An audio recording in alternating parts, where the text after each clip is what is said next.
رضی اللہ عنہ جو کئی حدیثوں کے راوی ہیں، آپ تشریف لائے، آپ نے نماز پڑھی یعنی نفلی نماز.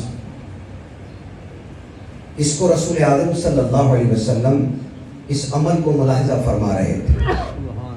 انہوں نے نماز پڑھنے کے بعد دعا کرنا چاہیے، تو دعا کرنے سے پہلے دو کام کیے. نمبر 1 اللہ کریم کی حمد و ثنا بیان کی، اور نمبر 2 رسول پاک صلی اللہ علیہ وسلم پر درود پاک بھیجا. جب یہ دو کام کر چکے، اب وہ دعا کرنا چاہتے تھے. پیارے آقا صلی اللہ علیہ وسلم کی نظر رحمت ان پر تھی. آپ نے ارشاد فرمایا سل تعطا، سل تعطا، مانگ تجھے دیا جائے گا، مانگ تجھے عطا کیا جائے گا. کیا مطلب؟ بالکل کلیئر میسیج اس حدیث مبارک کا ہے. اگر میں اور آپ قبولیت دعا کی خواہش رکھتے ہیں تو اس کے کچھ آداب ہیں. اس کا ایک ادب یہ ہے کہ دعا کرنے سے پہلے جس رب سے مانگنا ہے اس رب کی شان تو بیان کریں، رب کی حمد کریں، اللہ کریم کی ثنا بیان کی جائے. اور دعا کا ادب اور قبولیت دعا کا ایک انداز کہ ہم رسول اعظم صلی اللہ علیہ وسلم پر درود پاک بھیجیں. اب اپنے رب کی بارگاہ کے اندر کوئی سوال کریں. میرے آقا علیہ السلام نے شیورٹی دی ہے، سل تعطا، سل تعطا، مانگ دیا جائے گا، مانگ دیا جائے گا. یاد رکھیے کہ گارنٹی کسی عام شخصیت نے نہیں کی، یہ رسول اعظم صلی اللہ علیہ وسلم کی طرف سے ضمانت ہے. اس لیے ہم سب کو چاہیے کہ رسول اعظم حضور پر نور، حضور خاتم النبیین صلی اللہ علیہ وآلہ وسلم کی بارگاہ عالی کے اندر کثرت کے ساتھ، محبت کے ساتھ ہم درود و سلام پیش کرتے رہیں.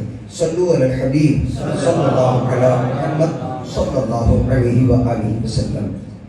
اول آپ سب جو اعتکاف میں تشریف فرما ہیں، سب کو اس لیے مبارکباد جو سنت اعتکاف میں ہے. ہو سکتا ہے آپ میں سے کچھ نفلی اعتکاف کے لیے ہوں، یا کچھ اعتکاف میں ہوں نا ایسے بیان کے لیے تشریف لائے، نماز کے لیے آئے اور آپ بیان میں بیٹھے ہیں. تو ہم سب نفلی اعتکاف کی نیت سے بیٹھنا چاہیے تاکہ جتنی دیر مسجد میں رہیں تو اعتکاف کا ثواب ہمیں ملتا رہے.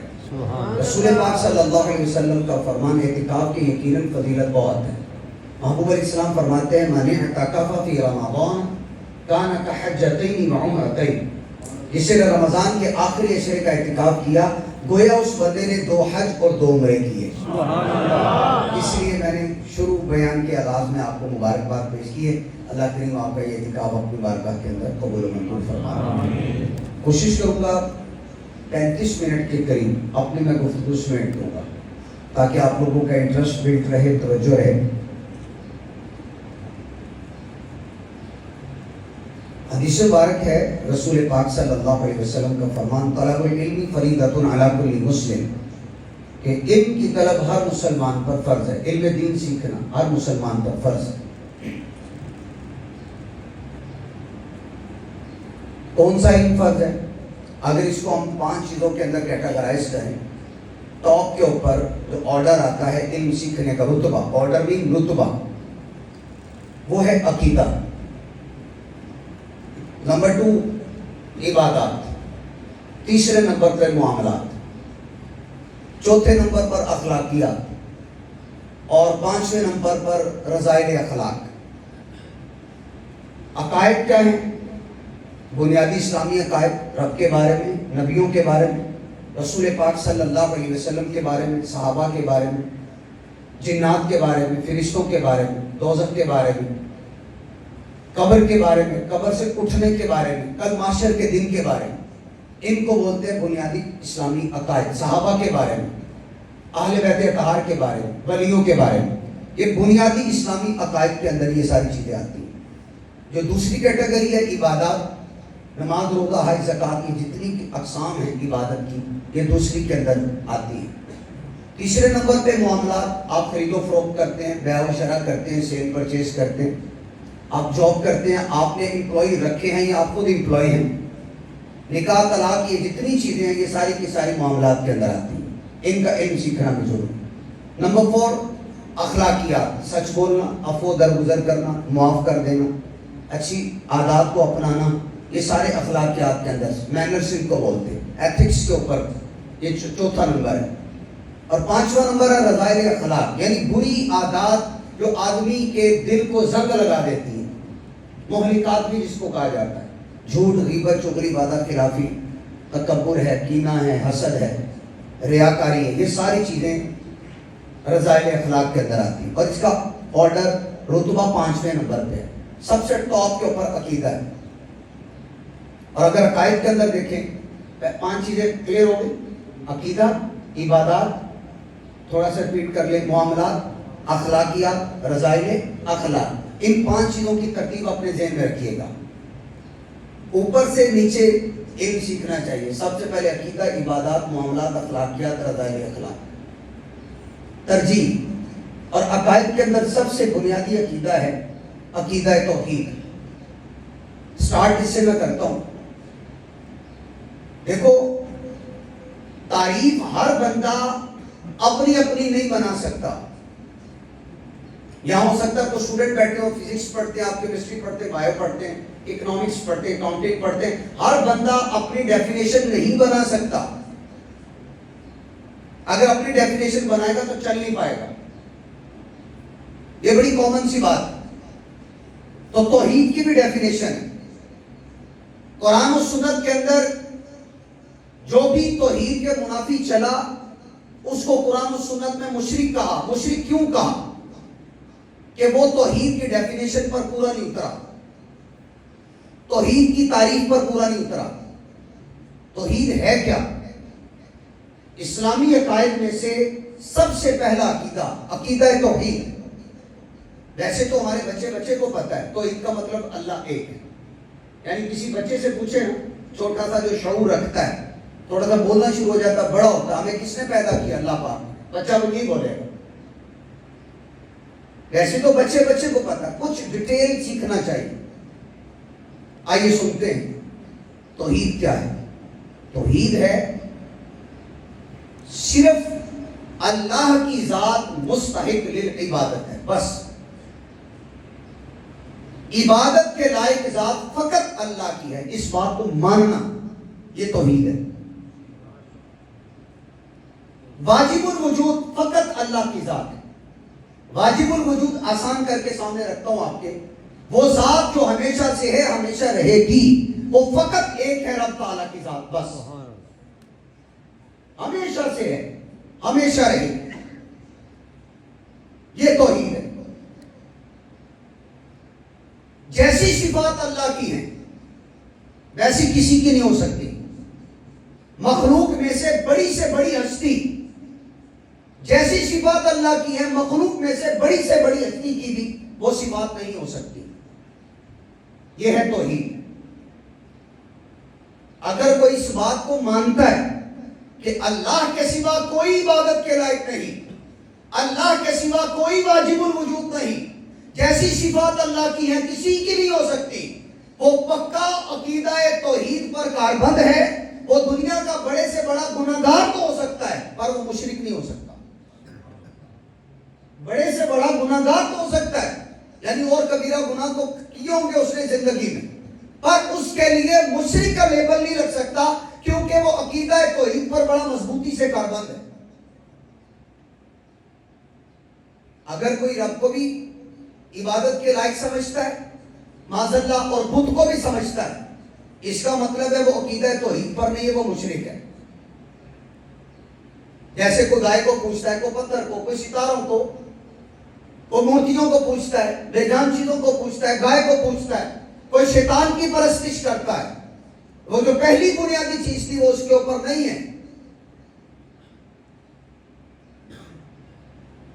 وہ مشرک. اور کوئی بھی مسلمان اللہ کے سوا کسی کی عبادت نہیں کرتا.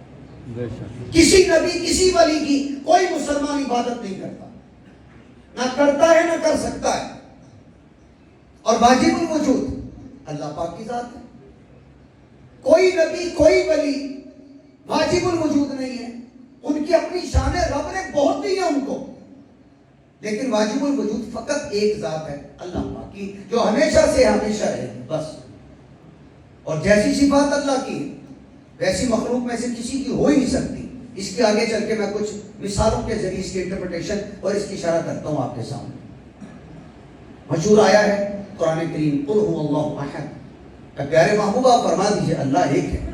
وَإِلَٰهُكُمْ إِلَٰهٌ وَاحِدٌ. تمہارا الہ ایک ہی ہے بس اللہ پاک. عبادت کے لائق سجدہ فقط اللہ کے. سجدے کی دو قسمیں, عبادت کا, تعظیم کا.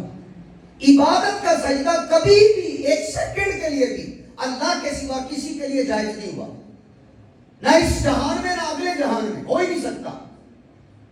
ایک سیکنڈ کے لیے بھی جو اللہ کو چھوڑ کر کسی اور کو عبادت کا سجدہ کرے گا وہ مشرک ہے. لیکن تعظیم کا سجدہ, احترام, آنر, رسپیکٹ, اس کا سجدہ پہلی امتوں میں تھا. حضرت یوسف علیہ السلام کے بھائیوں نے حضرت یوسف علیہ السلام کو کیا, فرشتوں نے آدم علیہ السلام کو کیا.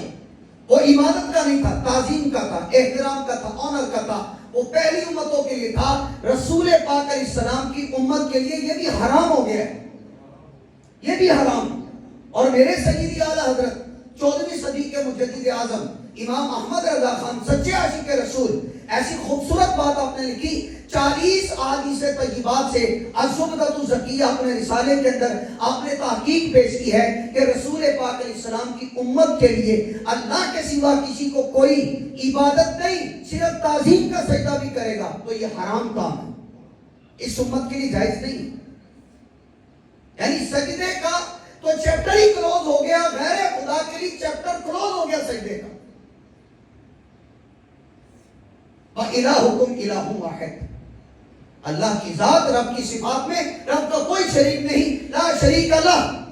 هَلْ تَعْلَمُ لَهُ سَمِيًّا. کیا تم نے اللہ کے اور نام جانتے ہو تم؟ یعنی اللہ کے ساتھ کوئی ناموں میں شریک نہیں ہے, رب کے ناموں میں بھی کوئی شریک نہیں. اللہ پاک کی ذات غنی ہے, بے پرواہ ہے. واللہ الغنی, اللہ غنی ہے. وَأَنْتُمُ الْفُقَرَاءُ. ہم محتاج ہیں, ہم فقیر ہیں, ہم محتاج. رب کسی کا محتاج نہیں اور ساری مخلوق رب کی محتاج.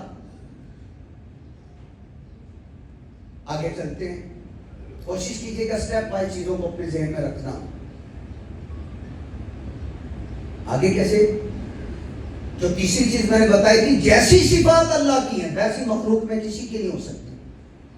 لیکن یہ نہیں ہوتا کہ اللہ کی صفت کہیں ذکر ہوئی وہ مخلوق کے لیے بھی ذکر ہوئی ہے, قرآن ہی کے اندر ہوئی ہے. یعنی جو لفظ رب کے لیے آیا وہی مخلوق کے لیے آ جائے تو شرک ہو جائے, ایسا نہیں ہے. فرق ہے. رب کی صفات ذاتی ہیں, رب نے جو پیاروں کو دی ہیں وہ عطائی ہیں. یہ فرق ہے. اگر یہ فرق نہیں کریں گے تو قرآن کریم کی آیات ٹکرائیں گی, اور کوئی بھی قرآن کی آیت ٹکراتی نہیں ہے. مثلا ان اللہ سمیع علیم, قرآن میں ہے بے شک اللہ سننے والا جاننے والا ہے. علیم کا لفظ قرآن کریم میں اللہ پاک کے لیے یہ رب کی صفت ہے, لیکن ذاتی ہے. رب علم والا ہے, ذاتی علم ہے, کسی نے رب کو دیا نہیں. فوق کل ذی علم علیم, قرآن میں ہے ہر علم والے سے اوپر بڑا علم والا ہے. یہ ہر علم والا کون؟ یوسف علیہ السلام کے بھائی سارے علماء تھے, ان سے اوپر علیم کون ہے؟ یوسف علیہ السلام. توجہ, یوسف علیہ السلام بھی علیم, رب بھی علیم. شرک نہیں ہوا. کیوں؟ فرق ہے, حد فاصل ہے, ڈیفرنس ہے کہ رب علیم ذاتی, یوسف علیہ السلام رب کی عطا سے. ہمیں اولاد کون دیتا ہے؟ اللہ کریم. بیٹے کون دیتا ہے؟ رب. بیٹیاں کون عطا کرتا ہے؟ اللہ پاک. ملا کے کون دیتا ہے؟ رب تعالی. رب کے چاہے بغیر کوئی کچھ کر ہی نہیں سکتا. جس کو چاہے رب بیٹے عطا کرے, بیٹیاں دے, ملا کے دے, نہ دے, رب خالق ہے, مالک ہے, جو چاہے کرے. لفظ استعمال ہوا یہابو, رب عطا کرتا ہے. یہی لفظ قرآن میں جبریل علیہ السلام کے لیے استعمال ہوا ہے. جب وہ بی بی مریم رضی اللہ عنہا کے پاس آئے کہ میں آپ کو عیسیٰ علیہ السلام کے متعلق بتانے آئے کہ اہوا لکی غلام زکیہ, تاکہ میں تمہیں ستھرا بیٹا دوں, میں دوں. فرسٹ پرسن سنگولر, واحد متکلم کا صیغہ ہے, میں بیٹا دوں. آپ بتائیں جبریل بیٹا دیتے کہ رب دیتا ہے؟ رب دیتا ہے ذاتی. رب خالق, مالک. لیکن ورڈ وہی استعمال ہوا قرآن میں. یہ سمجھنے کی ضرورت ہے. آج لوگوں کو مکمل چیز کی انڈرسٹینڈنگ نہیں ہوتی. وہ سمجھتے ہیں کہ یہ لفظ رب کے لیے آ گیا, اللہ کے کسی نبی ولی کے لیے آئے گا تو شرک ہو جائے گا. اٹس ٹوٹلی رونگ, غلط ہے. اگر ایسا ہے تو یہاں وہ رب کے لیے آیا, لی آہابا حضرت جبریل کے لیے آیا, تو کیا قرآن شرک کی تعلیم دیتا ہے؟ نہیں. اللہ پاک ذاتی رب کی جو صفات ہیں لا محدود, اس کی کوئی انتہا, ابتدا اور انتہا نہیں ہے. ہمارے پاس جو رب کی عطا سے ہیں اس کی ابتدا بھی ہے, انتہا بھی ہے. رب کی صفات ختم نہیں ہونے والی, ہماری صفاتیں ختم ہونے والی. اتنے فرق ہوں تو شرک کی تو ویسے جڑ کٹ جاتی ہے, شرک کا تو وجود ہی ختم ہو جاتا ہے. قرآن ایاک نعبد و ایاک نستعین, ہم اللہ ہی کی عبادت کرتے ہیں, ہم رب ہی سے مدد مانگتے ہیں. حقیقی مددگار فقط اللہ کی ذات ہے, بس حقیقی, ہاں رب کی عطا سے. فَإِنَّ اللَّهَ هُوَ مَوْلَاهُ وَجِبْرِيلُ وَصَالِحُ الْمُؤْمِنِينَ. اللہ بھی نبی پاک علیہ السلام کا مددگار ہے, جبریل بھی مددگار ہے, نیک بندے بھی مددگار. رب عطائی نہیں, رب کی ذاتی ہے. رب اپنی ذاتی وہ قدرت ہے. رب تبارک و تعالیٰ کی ذاتی مدد ہے محبوب علیہ السلام کے ساتھ. جبریل اور نیک بندے جو آقا علیہ السلام کی مدد کرتے ہیں رب کی عطا سے اور بطور خادم مدد کرتے ہیں. مولا کا لفظ رب کے لیے, مولا کا لفظ جبریل علیہ السلام کے لیے, مولا کا لفظ نیک ولیوں کے لیے قرآن میں آیا. شرک نہیں ہوا. فرق نہیں کریں گے تو مس انڈرسٹینڈنگ رہے گی. فرق کیا ہے؟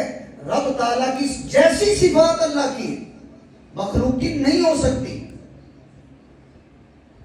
جیسے آپ عام لفظ بولتے ہو فلاں ڈاکٹر کے پاس, یار بڑی شفا ہے. ڈاکٹر کے پاس کدھر سے آ گئی شفا بھائی؟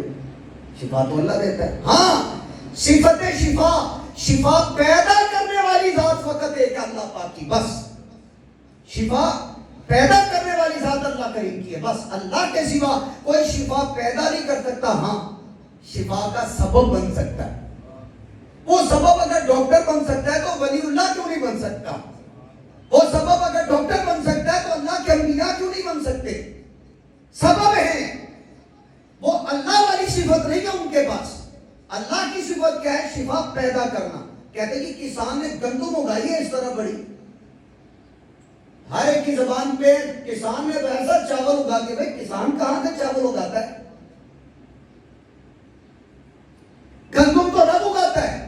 ہماری زبانوں کا کہ کسان نے فصلیں اگا دی. بھائی قرآن بھرا پڑا ہے کہ فصلیں, کھیت, پھل جتنے کچھ ہیں یہ رب تبارک و تعالیٰ عطا کرتا ہے, رب نے پیدا کیا, رب اگاتا ہے. ہم کیا کہتے ہیں؟ کسان اگاتا ہے.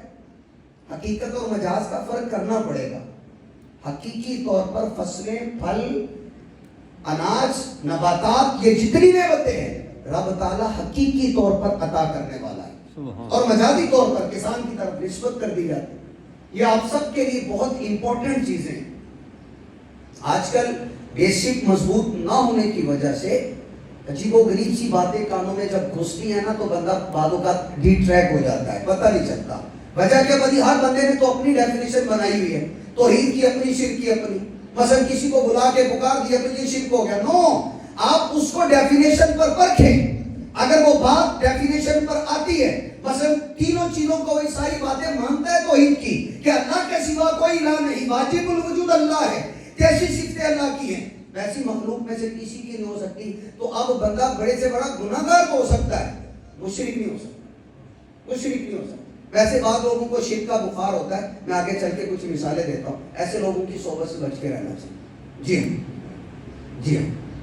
صحیح بخاری کے اندر صحابی رسول کا نام یاد کر لیں. صحیح بخاری کے اندر لکھا ہے عبداللہ ابن عمر رضی اللہ عنہما, دوسرے خلیفہ حضرت عمر رضی اللہ عنہ کے شہزادے, متبع سنت. انہوں نے ایک خاص طبقے کی نشانی بیان کی ہے, آپ کی توجہ چاہیے. ایک خاص طبقے کی نشانی بیان کی ہے. وہ کافروں اور مشرکوں والی آیتیں مسلمانوں پہ چسپاں کریں.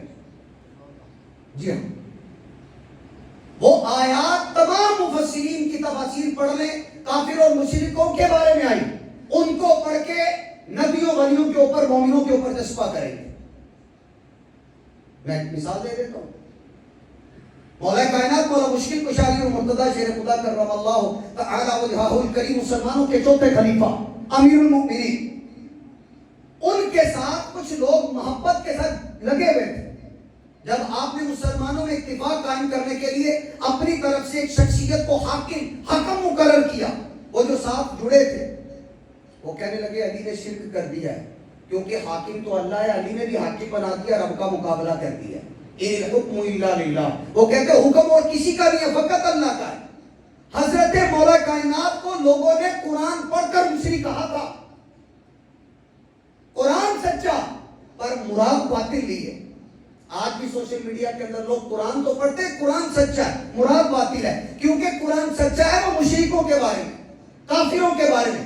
ما نعبدهم الا ليقربونا الى الله زلفا، یہ آیت سوشل میڈیا پہ پڑھی جا رہی ہے. جتنے ینگسٹر بیٹھے ہیں یہ آیت پڑھی جا رہی ہے، اور اس آیت کا جو کنکلوژن ہے، نتیجہ کیا لوگوں کو بتایا جاتا ہے کہ تم نبیوں اور ولیوں کو وسیلہ بناتے ہو، اور یہ قرآن نے تو اس کو مشرک کہا جو وسیلہ بناتا. ہاں قرآن نے مشرک کہا ہے. کس کو؟ قرآن پڑھو. ما نعبدوہم، نعبدو کا سیغہ بتاتا ہے مشرک بتوں کو پوج کر اللہ کی طرف وسیلہ بناتے تھے، اور کوئی ایمان والا اللہ نبی کو پوچھتا نہیں ہے. قرآن پڑھتے ہیں، قرآن سچا ہے، مراد باطل ہے. حضرت ابن عمر نے بیان کیا شرار خلق اللہ، وہ مخلوق میں سے بدترین مخلوق ہے جو قرآن پڑھ کے مشرکوں کافروں والی آیتیں مسلمانوں کے اوپر تسبیح کرتی ہے. اور بیچارے جن نوجوانوں کے پاس اپنا نالج ہوتا نہیں، بیسک اور فاؤنڈیشنز بھی نہیں پتا، وہ بیچارے ڈی ٹریک ہو جاتے. اللہ کے بندو، ما نعبدهم الا ليقربونا الى الله زلفا. ما نعبدو دیکھو کیا ہے، وہ بت کو پوج کر وسیلہ بناتے ہیں. میں نے شروع میں ساری تقریر کر دی، عزت کا سجدہ بھی اس امت کے لیے حرام ہے. پوچھنا تو بڑی دور کی بات، کوئی نہیں پوچھتا، کوئی عبادت نہیں کرتا اللہ کے سوا. وَمَن يَدْعُ مَعَ اللَّهِ إِلَٰهًا آخَرَ، یہ آیت لوگ پڑھتے ہیں. یدعو، جی جو پکارتے ہیں. اے نادان، الہن آخر بھی تو پڑھ لو. وَمَن يَدْعُ مَعَ اللَّهِ إِلَٰهًا آخَرَ، جو اللہ کو چھوڑ کر غیر کو الہ بنا کر ان کی عبادت کرتے ہیں، معبود بناتے ہیں، ان کی عبادت کرتے ہیں، پرستش کرتے ہیں. قرآن نے تو ان کے بارے میں کہا، یہ مشرکوں کے بارے میں، کافروں کے بارے میں. لوگ یہ آیت پڑھیں گے آپ کو، اور پڑھ کر نبیوں پہ، ولیوں پہ اور مومنوں کے اوپر جذبہ کر دیں گے. اور ابن عمر رضی اللہ عنہ نے فرمایا شرار خلق اللہ، مخلوق میں سے بدترین مخلوق وہ ہے، شرارتی ترین مخلوق وہ ہے جو قرآن کو پڑھے گی مشرکوں کافروں والی آیتیں مسلمانوں پہ جذبہ کرے. حالانکہ مزے کی بات پتہ کیا ہے، میرے آقا صلی اللہ علیہ وآلہ وسلم نے صحیح بخاری میں واضح طور پر کیٹاگوریکلی کرسٹل کلیئر بیان کر دیا، مجھے اپنی امت پر شرک کا خوف ہی کوئی نہیں. بحیثیت مجموعی یہ امت شرک میں مبتلا نہیں ہو سکتی. کنتم خیر امہ، تم بہترین امت ہو. قرآن تو ہمیں یہ کہتا ہے. سوشل میڈیا بھرا پڑا شرک کی گردانوں سے، شرک کی مشینوں سے. جینے کی خواہش ہے تو کچھ پہچان پیدا کر، اچھے لوگوں سے، علماء اہل سنت سے مربوط رہی. جینے کی خواہش ہے تو کچھ پہچان پیدا کر. میرے رسول اعظم صلی اللہ علیہ وسلم نے جس چیز کا امت پر خوف تھا وہ بتا دی. کیا؟